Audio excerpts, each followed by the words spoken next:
welcome to your daily game biz sizzle with me, Jon Jordan. Today we're asking the question, why isn't Call of Duty a persistent game in the same way that, say, a World of Warcraft is? It's an interesting question, and one that was raised by Game Informer when it recently interviewed Activision CEO Eric Hirshberg. Now, to some extent, the whole industry is moving towards this kind of persistent games as a service model, when you release a game and then continue to support it and not release kind of new games in that franchise every year.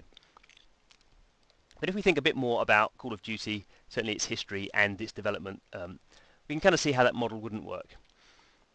Now, the first thing to say is obviously Call of Duty is still a massive success. So although 2016's Infinite Warfare wasn't as popular as 2015's Black Ops 3, it was still the biggest selling console game in the US in 2016.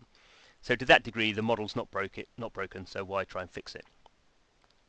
The other thing to point out is each Call of Duty release pretty much is at least semi-persistent kind of game universe, even if it's not one with incredible longevity. So obviously, as with any game now, each Call of Duty game comes out and is supported with DLC and new content at least for a year, but some of them for more than a year. So you already have that kind of semi-persistence. And particularly with Call of Duty World War II in mind, coming out in November, we can kind of see that releasing an individual game every year does give Activision a massive advantage. So for the last couple of years, Call of Duty has been a kind of contemporary warfare, or even kind of science fiction to some degree. And players seem to have got a bit tired of that. So now it's resetting it back to a more authentic, a more specific time and place with specific weapons, and kind of that has an impact on gameplay. And players actually seem quite excited about that it's the reset. It's much harder to do that if you have a proper persistent world. Of course you can do expansion packs, but releasing a brand new game every year really gives you much more power over the theme, the atmosphere and the gameplay.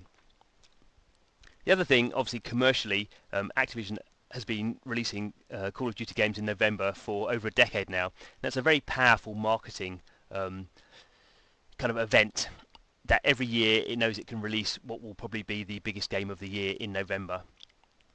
That's very important for its financials, and it'd be very hard to recreate that in a more persistent universe where you have basically one release and then you're trying to drive your sales through DLC and microtransactions. That's a very different model from what we see with Call of Duty.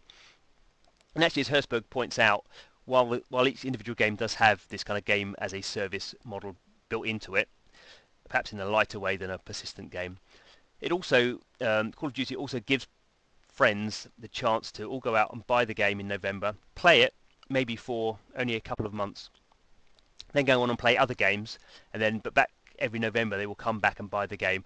It's a similar thing that we kind of see with FIFA, I guess, to a degree as well, that these games actually have the best of both worlds. They do have this kind of persistent element for the real kind of hardcore fans, but also have this kind of stillness.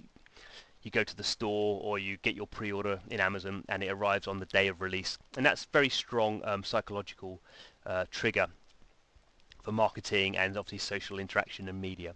So you can kind of see why Activision is very happy with Call of Duty at the moment. The other thing to point out is each Call of Duty game takes 3 years to develop.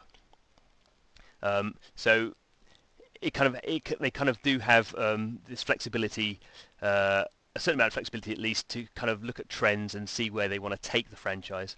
Obviously some key decisions are made 3 years before the game comes out, but other decisions can be kind of made a bit quicker, a bit closer to release date. And that gives it a lot of flexibility that you would be harder to have in a kind of true persistent world state, where a lot of that stuff is baked in, and then 10 years down the line you find it hard to change it. So Activision very happy with Call of Duty. I think Activision shareholders are very happy with Call of Duty. Certainly this year is shaping up to be a pretty good year for Call of Duty.